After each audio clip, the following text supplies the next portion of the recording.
Gente querida, bom dia! No Palavra Plena dessa maravilhosa manhã de outono aqui no Rio de Janeiro, quinta-feira, 25 de maio de 2023, eu estou com a minha Bíblia aberta no livro do profeta Jeremias, capítulo 6, versículo 20, que diz assim: Para que, pois, me venha o incenso de Sabá e a melhor cana aromática de terras distantes? Os holocaustos que vocês oferecem não são aceitáveis, e os seus sacrifícios não me agradam. Jeremias descreve uma sociedade profundamente religiosa, envolvida com culto, dedicada à observância da norma litúrgica. E não apenas isso. Ele vê a igreja dos seus dias fazendo longas viagens a fim de trazer para o templo, para Jerusalém, o incenso de Sabá e a melhor cana aromática, diz o profeta. Tudo isso vindo de terras distantes. Ou seja, o povo era visto gastando muito dinheiro para oferecer o melhor a Deus no templo. Em conexão a isso, o povo era encontrado matando animais, a fim de tornar Deus propício à nação, desviando assim a sua ira da sua igreja. Impressionante. Jeremias, contudo, olha para tudo aquilo. Você imagina só o balde de água fria. Você imagine o que é o profeta olhar para um estádio lotado, com jovens com as mãos levantadas, gente de joelho, sabe? Aquela cena impressionante dos telões e os músicos cantando, entoando seus cânticos. Você imagina? E o profeta dizendo que nada daquilo era aceitável a Deus, que não agradava o Criador, que era melhor que eles não estivessem ali. Foi o que Jeremias disse. Os holocaustos que vocês oferecem não são aceitáveis, os seus sacrifícios não me agradam. Veja só, não são aceitáveis, não me agradam. Deus não via aquela movimentação toda como fruto de um amor genuíno. Aquela gente não amava a Deus. Havia muita liturgia, contudo divorciada de uma percepção da santidade de Deus, da beleza de Deus, da amabilidade de Deus e, consequentemente, da afeição que é fixada em Deus, que faz com que o adorador o adore a partir de um coração tangido pela graça divina e que, por ter sido objeto dessa ação soberana, irresistível do poder do Espírito Santo, presta a Deus um culto simétrico. O que é um culto simétrico?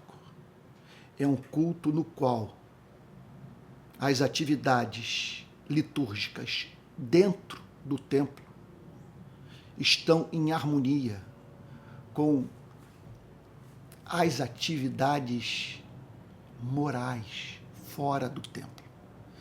Deixa eu formular a frase de uma forma melhor, talvez mais bela.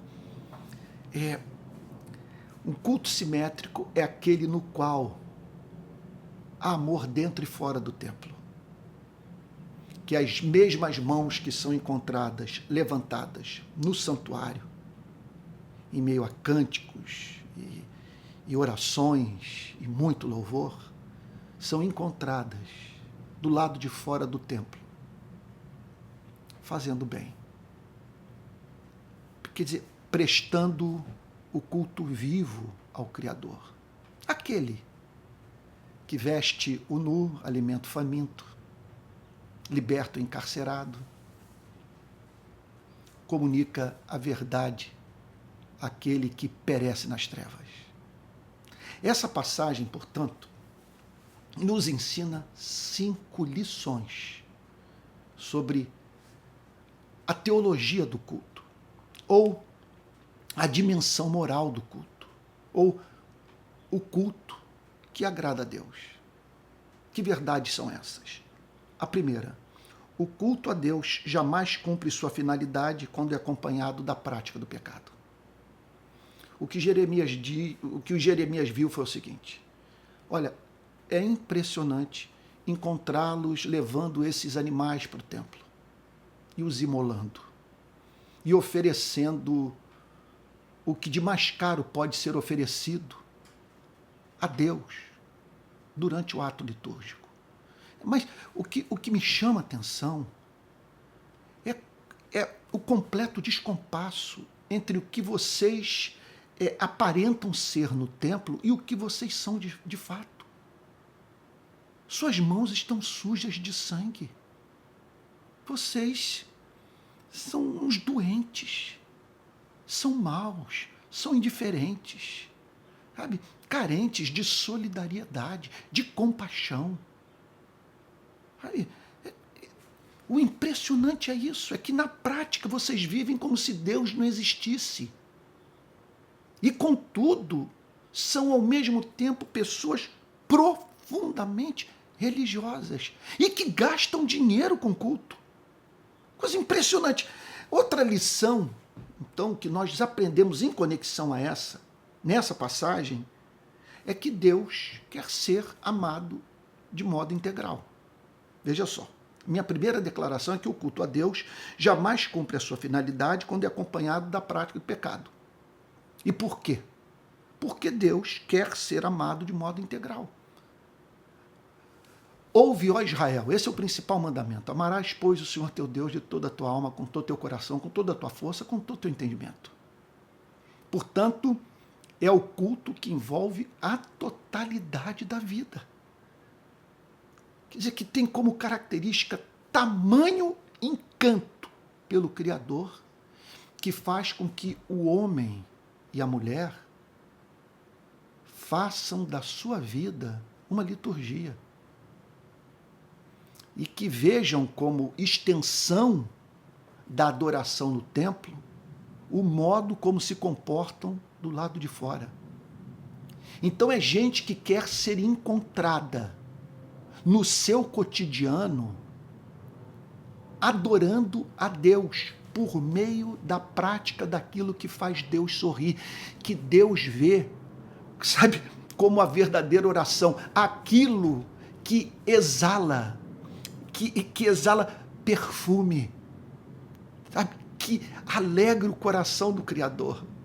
O sacrifício vivo que envolve a dedicação integral da vida ao Deus que nos redimiu dos nossos pecados e que nos chamou no Evangelho do seu único Filho para reproduzirmos na nossa vida o seu caráter. Esse é o verdadeiro culto a Deus. Em terceiro lugar, essa passagem nos ensina que Deus é santo e que o ponto de partida da nossa liturgia deve ser a santidade de Deus. Portanto, o que Jeremias está dizendo é que nós não temos um Deus carente, necessitado de amor e de culto e de poesia e de cânticos. Ele tem um estranho interesse, sim, pelo nosso amor, pelos nossos cânticos, pela nossa poesia, porque embora não acrescentemos nada a ele e não o tornemos mais feliz do que ele já é, com o nosso amor, com o nosso culto, com a nossa adoração, ele se deleita em nos ver encantados com ele. É impressionante isso. Ele tem prazer nesse culto. Contudo, a grande pressuposição desse culto, segundo o profeta Jeremias nessa passagem, é a santidade de Deus. Ou seja, que nós devemos nos relacionar com ele partindo da pressuposição que ele abomina tudo que não seja amor. Esse é o ponto de partida. Portanto, em todo culto, por Deus ser santo, deve haver esse elemento de arrependimento. Tem que haver uma parte da liturgia que é dedicada à confissão de pecado, ao reconhecimento de que há hábitos em nossa vida que Deus não se agrada, ou dos quais Deus não se agrada. Que muito daquilo que nós falamos ou deixamos de declarar é repulsivo a Deus. Então, o culto verdadeiro envolve esse autêntico arrependimento seguido de um honesto propósito, de aquele arrependimento ser consequente, sabe? E é fato que muitas vezes nós temos que nos arrepender do nosso arrependimento, que é arrependimento sem lágrimas, sem contrição, sem mudança de vida. Então, o ponto de partida do culto é a santidade divina. Ora, eu adoro justamente por isso, porque o onipotente, o onipresente, o onisciente é doce, amoroso, é benigno, é bondoso, é leal, é justo. De maneira nenhuma pode negar-se a si mesmo. E por isso eu adoro, porque ele se me afigura, quer dizer, eu vejo, eu contemplo na beleza da sua santidade. E é a contemplação da beleza da sua santidade que me move a prestar a ele um culto santo. Quer dizer, que me move a ver a minha entrada no templo como uma outra forma de expressar o meu amor por ele. Eu passei, vamos pensar no modelo protestante brasileiro. A gente se reúne no domingo. Então, esse verdadeiro adorador, ele vai de segunda a sábado, sabe? É assim, vivendo sua vida para fazer Deus sorrir. Pessoas têm contato com ele e percebem o quanto sua vida, para esse servo de Deus, para essa serva de Deus, é preciosa. Quem o encontra volta para casa dizendo: olha, como essa pessoa me tratou com dignidade. E aí então ele é visto no templo para recobrar o fôlego, para ser renovado no amor, para ser purificado da imperfeição do seu amor. E não apenas isso, para atender uma necessidade do espírito humano, que é a necessidade de, concomitantemente, as expressões concretas, práticas objetivas do culto, aquelas que redundam na transformação do próximo, no socorro ao necessitado, quer dizer, concomitante a tudo isso, essa expressão verbal, que é uma demanda do nosso espírito. Quando estamos diante do belo, nós somos forçados a falar, e eu vou para o templo e falo daquilo que me é autêntico, daquilo que é autêntico na minha vida, daquilo que realmente me encanta, sabe? E ali eu sou visto praticando algo que não está dissociado da vida profana que eu vivo. O sentido da palavra profana é para fora do templo.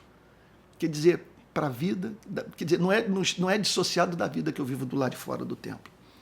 Olha, essa passagem também nos ensina mais duas lições. O culto pode servir de anestésico. Sabe, que você vai para lá, portanto, e tudo funciona de uma maneira que você consiga conviver pacificamente com a sua iniquidade.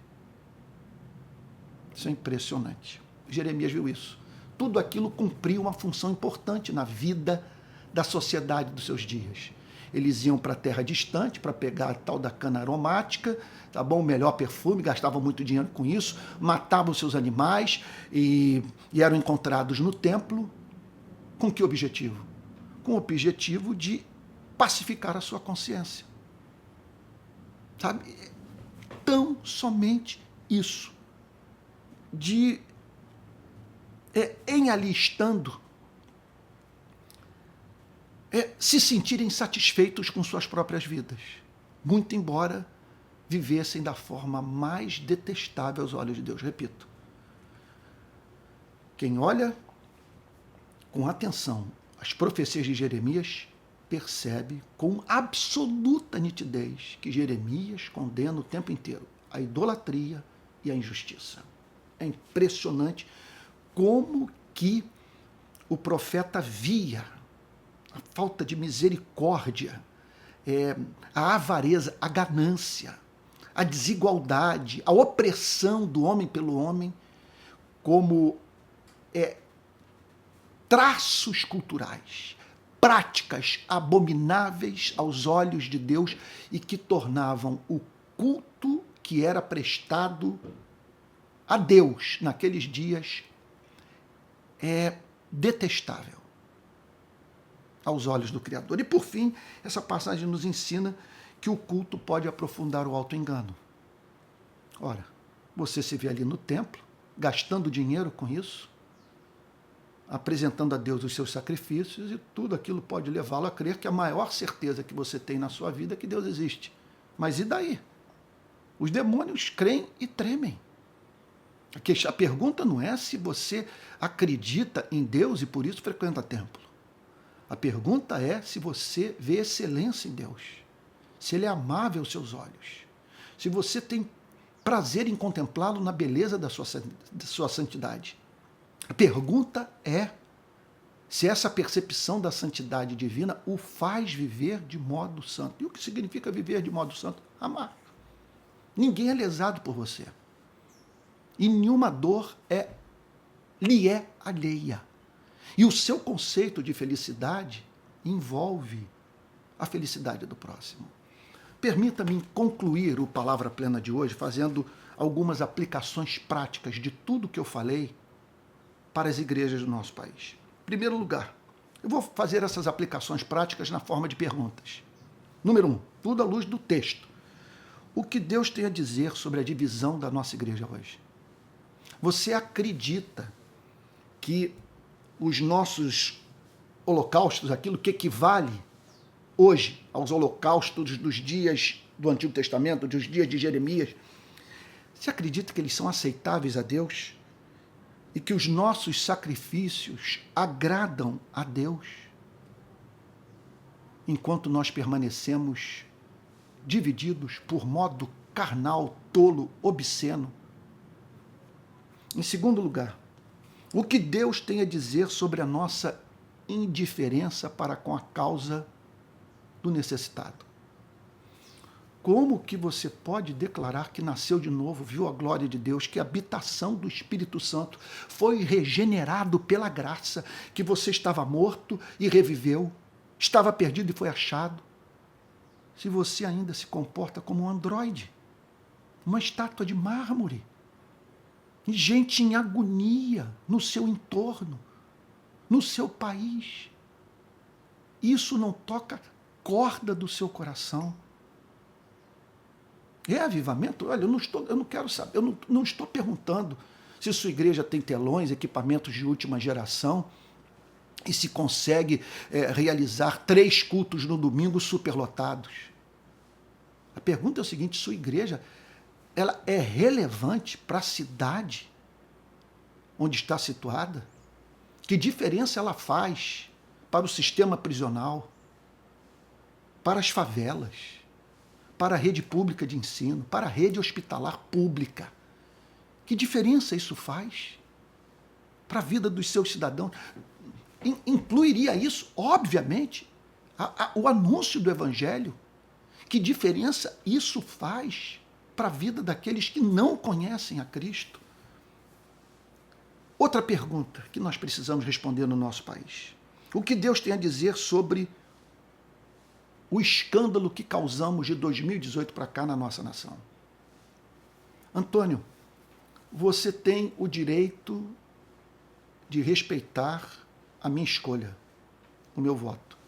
Eu pergunto a você: houve escândalo ou não houve? Milhões de pessoas tropeçaram ou não tropeçaram? Gente saiu da nossa igreja ou não saiu? O que você tem a dizer sobre uma figura pública? Quer dizer, você sabe do que eu estou falando? Daquele que ocupava o mais alto posto da República, ter todos os seus erros imputados à igreja. E os líderes dessa mesma igreja não deixarem clara a sua posição, pedindo perdão por ter envolvido a instituição nessa história e declarando que o que saía da boca desse presidente, que era visto como presidente dos evangélicos, e o que ele fazia, não representavam a pura expressão dos ideais de vida do Novo Testamento. Quarta pergunta que eu faço a você: o que Deus tem a dizer sobre cultos nos quais a sua palavra e o evangelho não são pregados? Eu faço uma diferenciação entre palavra e evangelho. O evangelho é algo que está dentro da palavra. Então, o que Deus tem a dizer sobre cultos nos quais a palavra de Deus não é pregada? O pastor não se levanta para pregar expositivamente, explicando o texto, tão somente dizendo: olha, o texto diz isso. É isso que significa para as nossas vidas hoje. E essas são as consequências práticas, portanto, de tudo que nós vemos nesse texto para as nossas vidas. O que Deus tem a dizer sobre igrejas nas quais o evangelho não é pregado, em que fala-se mais sobre moralidade, sobre as tendências políticas e culturais, comportamentais do nosso país. Sabe? Quer dizer, fala-se mais sobre esses temas, e isso a partir de uma visão enviesada, de um comprometimento ideológico, do que o evangelho de Jesus Cristo, o sangue derramado. O sujeito passa, portanto, um ano inteiro numa igreja e ele se torna familiarizado com todas as questões políticos, sociais, morais do nosso país, mas sem saber qual o caminho que leva ao céu. E, por fim, uma última pergunta: o que Deus tem a dizer quando a técnica torna-se mais importante do que a transcendência? Quando pastores são encontrados dedicados a entreter os bodes em vez de alimentar as ovelhas. Quando você se vê diante de uma impressionante pirotecnia, mas sem batismo com o Espírito Santo. Sem o perfume de Cristo no templo. E homens e mulheres dizendo: Deus está entre nós. Eu gostaria de chamá-lo para um momento de oração. O texto é muito sério. Os holocaustos que vocês oferecem não são aceitáveis, os seus sacrifícios não me agradam. Vamos orar? Pai Santo, nós sabemos que existem os pecados que são característicos da experiência religiosa. Os pecados do religioso. As tentações às quais gente de alma religiosa está exposta. E, portanto, quanto engano, Senhor. Como que toda essa movimentação litúrgica pode abafar a voz da nossa consciência, nos tornar satisfeitos com as nossas próprias vidas, Senhor. E levando-nos a perder de vista o fato que do lado de fora do templo não há culto. Que nos comportamos como cristãos no domingo, mas durante a semana o fruto do Espírito não se manifesta em nossa vida. Nós queremos te pedir perdão, Senhor.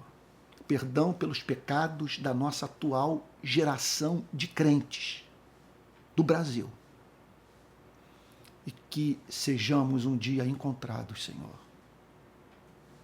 dentro e fora do templo, prestando culto que o agrada, prestando culto que lhe é aceitável, para o qual o Senhor possa olhar e dizer: eis a verdadeira expressão do autêntico amor por mim. Essa é a oração que fazemos em nome do Senhor Jesus, com perdão dos nossos pecados. Amém. Amém. Gente querida, olha só, avisos importantes. Nesse sábado agora eu vou lançar um livro, na verdade um e-book. Fiz uma parceria com a Amazon, fechei um contrato com ela, estamos lançando um selo que já existia, eu estou apenas lançando novamente, que é o selo Pontal do Atalaia. Então, por esse selo, em parceria com a Amazon, eu vou estar publicando as transcrições das minhas pregações, nesses 40 anos de ministério. Eu acredito que as transcrições serão pelo menos dos sermões do século XXI. Então, sábado agora, você terá à sua disposição, basta você ir lá na Amazon. No final de semana eu vou disponibilizar o link, que ainda não tenho, mas você vai ter acesso a um e-book sobre o problema do sofrimento. Então, é uma transcrição de uma pregação minha, com o seguinte título, né? Se Deus é bom, por que sofremos? Tá bom? Então, eu me proponho nesse sermão responder essa pergunta. Tá? Vai lá na Amazon que você vai encontrar. Se Deus é bom, por que sofremos? E lá, o meu nomezinho está, o e-book. Tá bom? Baratinho, coisa fácil de você adquirir. Quero dizer também que nós estamos preparando uma viagem para Israel, para o Egito e Israel, em fevereiro de 2024. Em breve, mais detalhes, tá bom? E, por fim, conforme eu tenho tocado sempre nesse assunto, o programa precisa do suporte financeiro dos irmãos. Eu estou vivendo isso, sabe? Com todas as mudanças, eu estou tendo que administrar todas as consequências dos meus posicionamentos teológicos e políticos no nosso país. Isso está representando prova para mim. Então, criei esse Ministério de Ensino online esse ano, nunca me dediquei tanto a isso e quero alcançar um mundo de gente, vivendo assim, quer dizer, a fim de perseguir o sonho da reforma da igreja. Então, preciso do seu suporte em oração, do seu apoio, da sua divulgação, do tal do like, das curtidas, essa coisa toda, e também desse apoio. Se você puder ajudar, pode depositar uma oferta no Pix, palavraplena@gmail.com. Esses recursos serão usados para melhorarmos a nossa comunicação, alcançarmos mais pessoas. Você também pode se tornar membro do canal, tá bom? São formas de você cooperar. Olha, que Deus o abençoe e o guarde. Que Ele faça resplandecer o seu rosto sobre você e tenha misericórdia de você, que sobre você Ele levante seu rosto e lhe dê a paz. E até o próximo Palavra Plena.